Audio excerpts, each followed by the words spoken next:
For today's video nga mga pare, pumunta kami sa Puerto Princesa. Sinamahan ko nga pala si mama para kumuha ng kanyang OAC dahil babalik din siya sa abroad.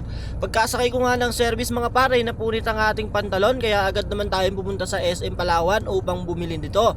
At dito nga sinusukat ko na ang aking pantalon dahil napakaganda nito.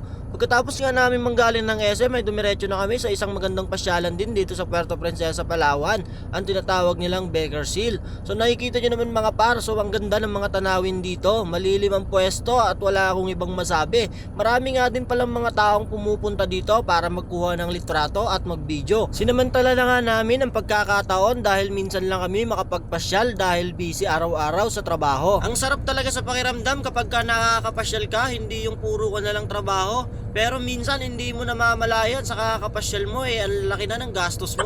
Pero sa isang banda nga ay natuwa ako dahil masayang masaya ang aking mga anak pati na rin ang aking asawa. 10 taon din kasing hindi nakauwi sa amin si mama at pagkalipas nga ng 10 taon ay na-meet niya rin ang kanyang mga apo. Kaya nga bago siya bumalik sa ibang bansa ay pinasyal niya ang mga ito. Sulit na sulit nga ang pamamasyal ng mga bata at enjoy na enjoy ang mga ito dahil napakaganda talaga dito sa Beckershill at meron din sila mga playground dito. Hindi na nga din kami nagtagal at maya maya ay lumabas na kami at nakita ko nga itong mukhang alien na ito pero ang ganda niya.